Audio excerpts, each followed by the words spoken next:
आज पाकिस्तान तहरीक इंसाफ और इमरान खान साहब के लिए बड़ा दिन है। आज दो केसेस के फैसले होने हैं और इन केसेस के फैसलों ने इमरान खान साहब के मुकद्दर का फैसला करना है, बल्कि पाकिस्तान तहरीक इंसाफ के मुकद्दर का फैसला भी करना है। ये दो फैसले कौन से हो सकते हैं ये हम आपको आज के वीलॉग में बताएंगे। और कल इमरान खान साहब से उनकी पार्टी के लोग मिले और वहाँ पर इमरान खान साहब ने कुछ ऐलानात किए। एक तो भूख हड़ताल का ऐलान है, दूसरा उन्होंने कुछ लोगों के बारे में कहा कि इनको पार्टी से निकालें। ये कौन लोग हैं और इमरान खान साहब कब और कैसे भूख हड़ताल करेंगे ये भी हम आपको आज के वीलॉग में बताएंगे। और कल एक अदालत ने इमरान खान साहब को ऑलमोस्ट दहशतगर्द करार दे दिया है। ये कौन सी अदालत है और क्या इमरान खान साहब वाकई दहशतगर्द हैं ये भी हम आपको आज के वीलॉग में बताएंगे। लेकिन वीलॉग की तरफ जाने से पहले मेरी आपसे रिक्वेस्ट है कि चैनल को सब्सक्राइब ज़रूर कीजिएगा और ये जो पहला आइकन है उसको ज़रूर प्रेस करें ताकि नोटिफिकेशन आप तक मिलते रहें। और हमारी रिसर्च ये कहती है कि हमारे 70% व्यूअर्स ऐसे हैं जिन्होंने अभी तक चैनल को सब्सक्राइब नहीं किया, तो आपसे रिक्वेस्ट है कि इस चैनल को सब्सक्राइब ज़रूर कर लें। अस्सलाम वालेकुम नाजरीन, मैं हूं फ़ारूक अब्बास न्यूट्रल बाय जावेद चौधरी में। नाजरीन, पीटीआई और इमरान खान साहब बुरी तरह से घिरे हुए हैं केसेस में। कुछ केसेस इस तरह के हैं जो उनके मुकम्मल गले पड़ चुके हैं और लग नहीं रहा कि उनकी जान आसानी से छूटने वाली है। आज दो बड़े केसेस का फैसला आने वाला है, एक इद्दत में निकाह और दूसरा केस है रिजर्व सीट्स का। ये डिटेल में आपको बताते हैं कि यहाँ पे पीटीआई को कितना नुकसान होने जा रहा है और किसको यहाँ पे फ़ायदा होने जा रहा है। अब सुप्रीम कोर्ट ऑफ पाकिस्तान का जो फैसला है वो बड़ा अहम है और ये सिर्फ पाकिस्तान तहरीक इंसाफ के लिए अहम नहीं बल्कि आइन के लिए भी, पार्लियामेंट के लिए, पूरे सिस्टम के लिए बहुत अहम है। और ये वो फ़ैसला है जो आने वाले दिनों में बहुत सारे फ़ैसलों का फ़ैसला करेगा। अब कल आपको पता होगा कि कल भी सूरत ये थी कि शायद इस वक्त फ़ैसला अनाउंस हो जाए, उस वक्त हो जाए, लेकिन सारा दिन कौम बैठी रही लेकिन इस का फ़ैसला नहीं हो सका। फिर रात को ये डिक्लेयर किया गया कि 3 जजेस जो हैं वो फ़ैसला सुनाएंगे और 10 जजेस जो हैं वो नहीं बैठेंगे। फिर एक मुजाहरा हुआ सुप्रीम कोर्ट ऑफ पाकिस्तान के सामने और वहाँ पे काजी फ़ाइज़ ईसा साहब के ख़िलाफ़ नारे लग गए। पाकिस्तान तहरीक इंसाफ ने ठीक ठाक किस्म की ट्रोलिंग की और उन्होंने सोशल मीडिया के ऊपर बाकायदा ट्रेंड्स बनाए।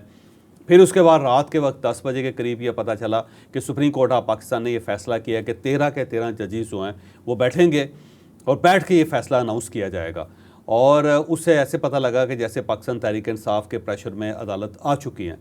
अब इस पर बहुत सारी स्पेकुलेशंस की जा रही हैं।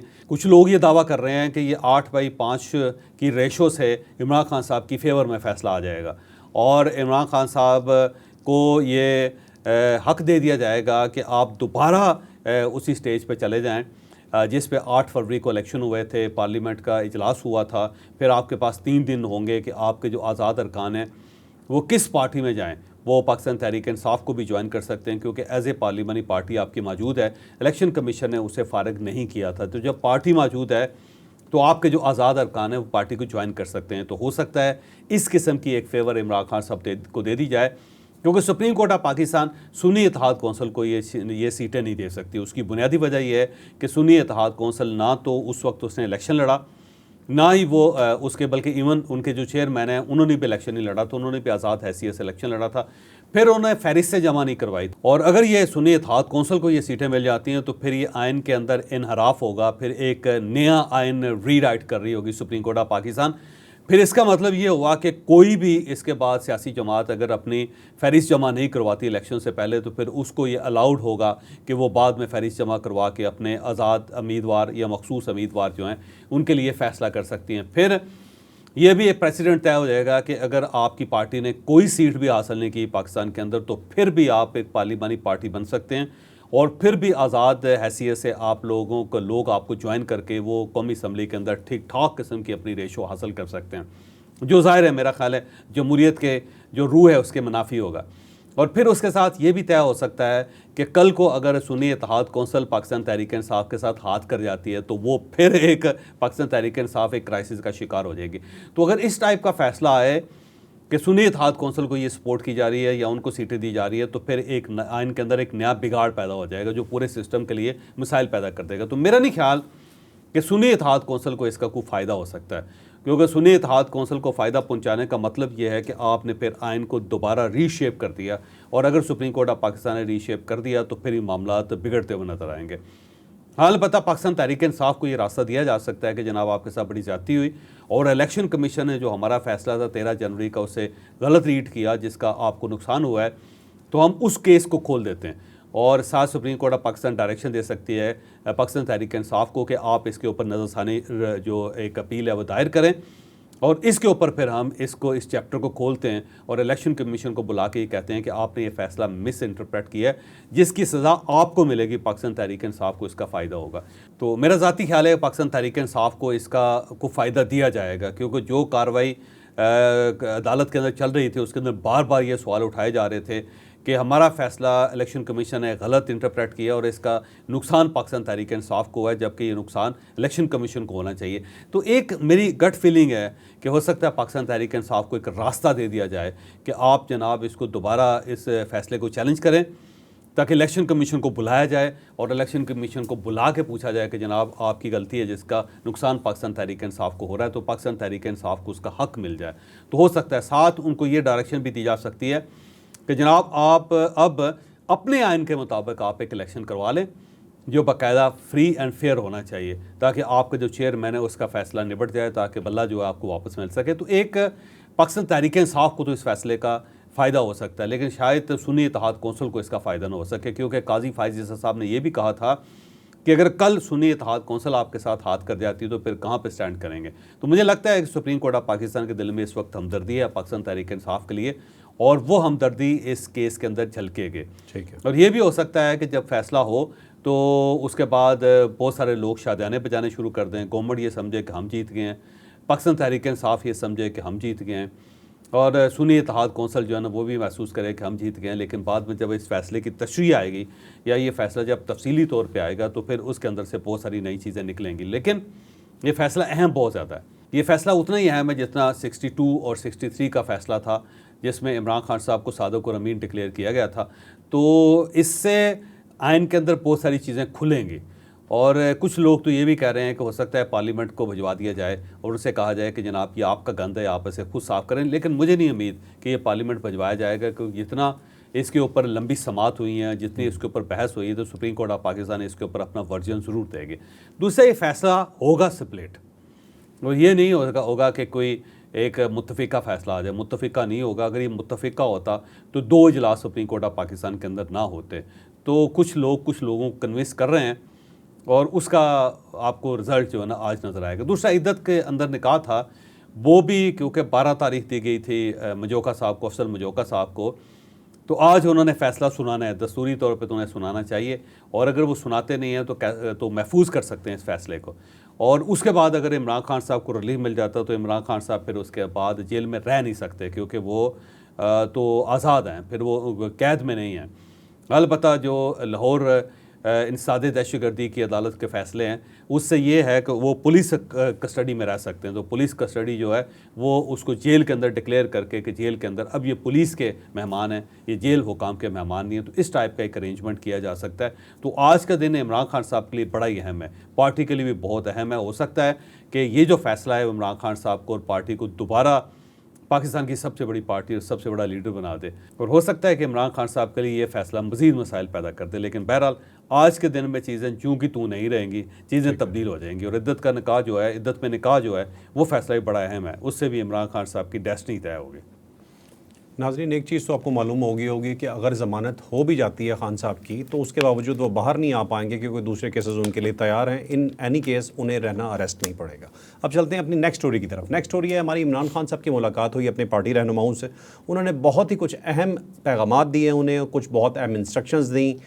अफजल मरवत साहब के लिए कोई बहुत ही बुरी खबर है इसके अंदर, और इसके अलावा उन्होंने क्या कहा जिसके मतलब वो ऐसी बात है कि आप सुन के हैरान हो जाएंगे, और उनके फॉलोअर्स के लिए ज़्यादा परेशानी बढ़ जाएगी कि इस गर्मी में उन्हें क्या करना पड़ सकता है। डिटेल अब कल जो मीटिंग थी वो सियासी पार्टी की मीटिंग थी, सियासी जो लोग थे उनकी मीटिंग थी कि इमरान खान साहब के साथ जो ना 2-3 किस्म की मीटिंग्स होती हैं। एक सिर्फ वकला तक महदूद होती है जिसमें वकला होते हैं, दूसरी वो जो सियासी क़यादत है उनके साथ मीटिंग होती है, तीसरी फैमिली की उनकी मीटिंग होती है। तो ये सियासी क़यादत जो थी उसकी मीटिंग थी, और उसमें इमरान खान साहब ने कुछ बड़े फ़ैसले किए। एक तो मीटिंग मुख्तसर थी, कोई लंबी मीटिंग नहीं थी। उसके अंदर एक तो इमरान खान साहब ने कहा कि अशूरा जो है उसके बाद मैं भूख हड़ताल कर रहा हूँ, और पूरी कौम को बताएं कि ये भूख हड़ताल जो है ना नेशनल और इंटरनेशनल लेवल पे होगी। सिर्फ मैं अकेला भूखा नहीं रहूँगा, बाकी सब लोगों को भी ये करना पड़ेगा। तो अनाउंसमेंट जो हो रही है कि इमरान खान साहब की सपोर्ट में, इमरान खान साहब की फेवर में पूरी कौम जो है वो भूख हड़ताल करे, बल्कि इमरान खान साहब ने ये भी कहा कि कौम को ये पैगाम दे दें कि अब आपको भूख हड़ताल करनी पड़ेगी। तो पाकिस्तान तहरीक इंसाफ के जो वर्कर्स हैं, जो लीडर्स हैं, उनको भी ये पैगाम आज से मिलना शुरू हो जाएगा कि इमरान खान साहब ये चाहते हैं कि मैं भी भूख हड़ताल करूँ और आप लोग भी भूख हड़ताल करें। तो इमरान खान साहब ने तैयारी पूरी कर ली है। बल्कि कुछ लोगों का ये भी कहना है कि इमरान खान साहब ने अशूरे के रोज़े रखने का फैसला कर लिया है। ये वैसे प्रोपेगेंडा है वैसे तो, और इसकी आड़ में उन्होंने कहा जी इस भूख हड़ताल डिक्लेयर कर दिया जाए, जबकि ये भूख हड़ताल नहीं है, रोज़े हैं। तो लेकिन बहरहाल इमरान खान साहब जो हैं वो उन चंद बड़े लीडर्स में शुमार होंगे जिन्होंने जेल के अंदर भूख हड़ताल की। और अगर इनकी पार्टी, इनके वर्कर्स या इनके लोग वाकई को भूख हड़ताली कैंप लगा के बाहर वो एक इज्तिमाई भूख हड़ताल करते हैं, तो ये भी एक Guinness book of world record का एक रिकॉर्ड होगा कि एक लीडर के कहने पे बहुत सारे लोगों ने भूख हड़ताल की। और फिर आप देखिएगा कि बाकायदा फहरिस्तें बना के ये डिक्लेयर किया जाएगा कि इमरान खान साहब के कहने पे इतने हज़ार लोगों ने भूख हड़ताल की, और उसके बाद एक नई तारीख रकम करने की कोशिश की जाएगी। तो बहरहाल इमरान खान साहब ने पहला मैसेज तो ये दिया कि पूरी कौम को बताएं कि मैं भूख हड़ताल कर रहा हूँ और आपने मेरे साथ भूख हड़ताल करनी है। दूसरा, उन्होंने कुछ लोगों के बारे में कहा कि ये लोग क्योंकि पार्टी डिसिप्लिन की खिलाफवर्जी कर रहे हैं तो इनकी बुनियादी रुकनीत जो है वो मुअत्तल कर दी जाए, जिसमें शेर अफजल मरवत साहब भी शामिल हैं। और शेर अफजल मरवत साहब का ये फ़ैसला इसलिए हुआ कि उन्हें बताया गया कि वो बाहर इंटरव्यूज़ दे रहे हैं, और एक इंटरव्यू का हवाला दिया गया कि जिसमें इमरान खान साहब के बारे में उन्होंने कहा कि इमरान खान साहब मेरी पॉपुलैरिटी से जेलस हैं। उस पर फिर इमरान खान साहब ने कहका लगाया, उन्होंने कहा कि अगर वो इतना बड़ा लीडर है तो वो अपनी पार्टी बना ले। और साथ ही उन्होंने कहा जी यहाँ ये पार्टी छोटी है तो छोटी पार्टी से निकालें उसको, ताकि वो एक बड़ी पार्टी बना सके और फिर पूरी कौम जो है ना उसकी कारकर्दगी को देख के जेलस हो सके, तो हम सब भी जेलस हों। और साथ साथ कहा जा रहा है शायद शानदाना गुलजार साहिबा हैं जिन्होंने पार्टी लाइन से ज़रा मुख्तलिफ बात की थी, तो शायद उनके खिलाफ भी कार्रवाई हो। कुछ लोगों का उन्होंने कहा है, लेकिन शेर अफजल मरवत साहब का नाम जो है कल से सर्कुलेट कर रहा है, और मेरा ख्याल है आज पार्टी उनकी बुनियादी रुकनी जो मुअत्तल कर देगी।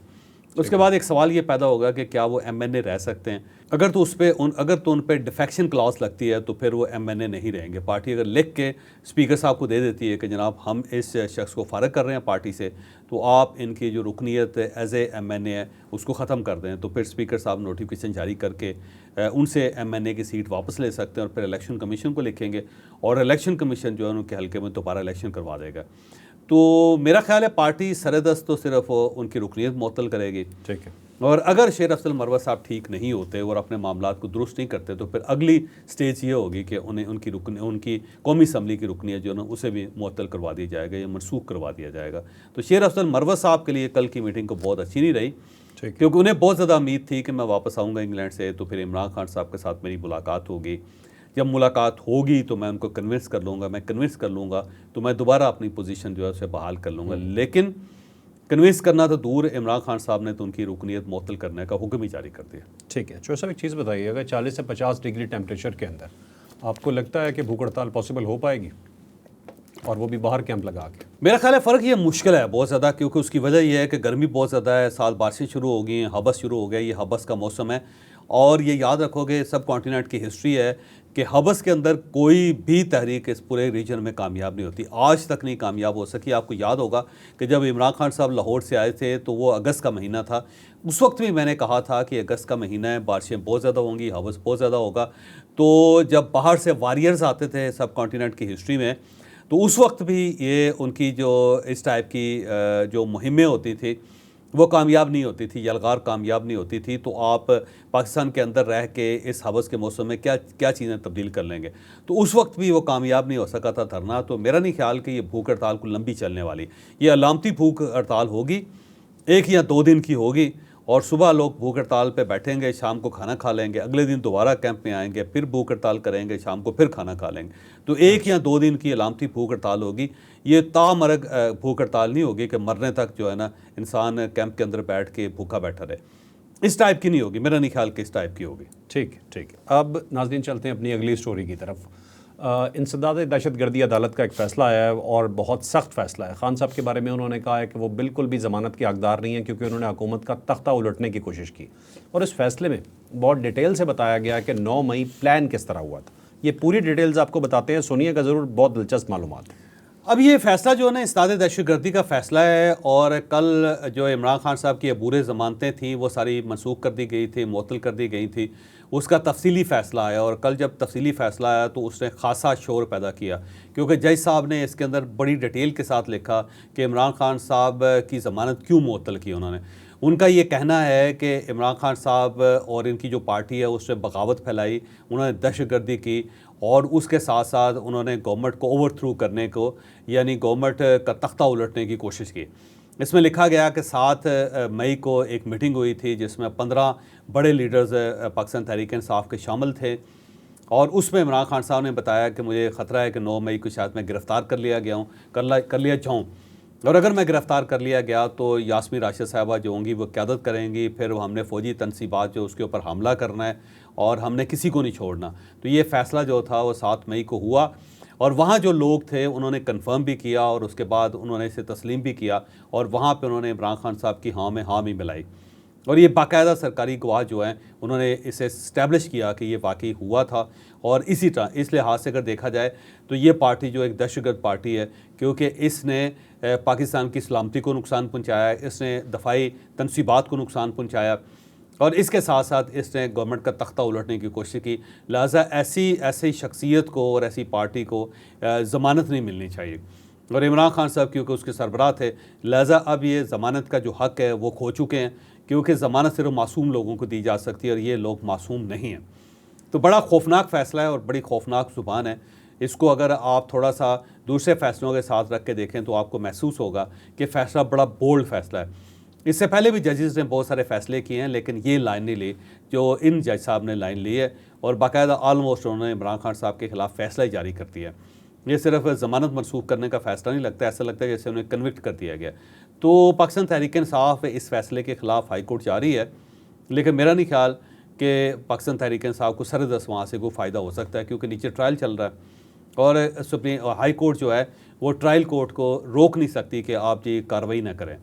तो अब कार्रवाई तो होगी, और इस फ़ैसले ने इमरान खान साहब के लिए बहुत सारी चीज़ें तय कर दी हैं कि स्टेट क्या सोच रही है, और आधी से ज़्यादा अदलिया क्या सोच रही है, और जो 9 मई का जो फ़ैसला है या 9 मई का जो कार्रवाई है इनकी, वो इनके गले पड़ गई है। तो ये फ़ैसला बड़ा खौफनाक फ़ैसला है, और आने वाले दिनों में ये फ़ैसला हर जगह पे कोर्ट होगा। ठीक है नाज़रीन, आपने आज का व्लॉग सुना। आखिर में शेर अफजल मरवत साहब की मिसाल देते हुए कहूँगा कि ज़िंदगी में तरक्की करते हुए हमेशा एक चीज़ नोट कीजिएगा कि स्पीड अपनी कंट्रोल रखें, अदरवाइज़ इसी तरह का कोई ठुड्डा आपको आएगा और आप ज़मीं बोस हो सकते हैं। लाइक शेयर सब्सक्राइब करना ना भूलिएगा। इजाज़त दीजिए, अल्लाह हाफ़िज़।